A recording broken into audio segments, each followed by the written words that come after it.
SC వర్గీకరణకు నిరసనగా మాలమహానాడు జాతీయ అధ్యక్షులు ఆర్ఎస్ రత్నాకర్ ఆధ్వర్యంలో కొవ్వొత్తుల ర్యాలీ నిర్వహించారు. కాకినాడ నగరంలోని కలెక్టరేట్ నుంచి బిఆర్ అంబేద్కర్ విగ్రహం వరకు ర్యాలీ సాగింది. ఈ సందర్భంగా రత్నాకర్ మాట్లాడుతూ ఎస్సీ వర్గీకరణ పేరుతో దళితుల ఐక్యతను విచ్ఛిన్నం చేసి కుట్ర జరుగుతుందన్నారు. ఎస్సీలో ఒక వర్గంపై మరో వర్గాన్ని రెచ్చగొట్టడం తప్ప మరేం కాదన్నారు. దీనిపై మాట్లాడని ప్రజాప్రతినిధులకు శ్రద్ధాంజలి ఘటిస్తున్నామన్నారు. ఎస్సీ వర్గీకరణను అడ్డుకోవడానికి ఉద్యమించాలని ఈ సందర్భంగా ఆయన పిలుపునిచ్చారు. కళ్ళు తెరవండి, ఒక కులాన్ని టార్గెట్ చేసి తొక్కేస్తా ఉన్నారు. దేశవ్యాప్తంగా ఉన్నటువంటి దళిత సోదరులారా, ఎస్సీ లిస్ట్ లో ఉన్నటువంటి మిగతా కులాలకి సపోర్ట్ చేసేటటువంటి పైకి తీసుకొచ్చేటటువంటి కార్యక్రమం కాదు.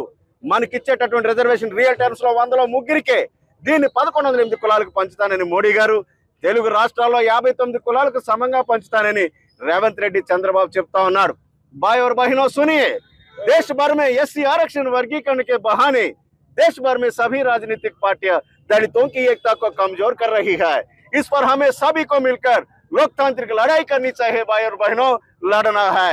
मोदी जी सुनिए, एससी लिस्ट में बाकी जातियों पर अगर आपको सच्चा प्यार है, आरक्षण 10% और बढ़ाकर बाकी जातियों को देना है। मोदी जी, आप कर सकते हैं तो यह काम करें, लेकिन మోడీ జీ దళిత జాతీయంకు విభజిత करे। మోడీ జీ మిత్రులారా, తెలుగు రాష్ట్రాల్లో ఉన్నటువంటి మాల మాదిగ సోదరులారా, ఇది ఎస్సీ వర్గీకరణ కాదు.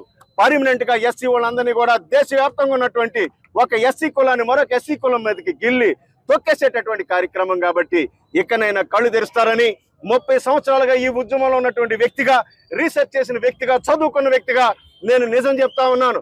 ఇది మాదిగలకు న్యాయం చేద్దామనేటువంటి ప్రక్రియ కానే కాదు మిత్రులారా. సుప్రీంకోర్టు సెన్సస్ లేనప్పటికీ కూడా ఏదో చంద్రబాబు నాయుడు గారు ఆయనకు తెలిసినటువంటి లెక్కలు చూపించి మనల్ని అందరినీ విభజిస్తా ఉన్నారు. ఇది నడవదు.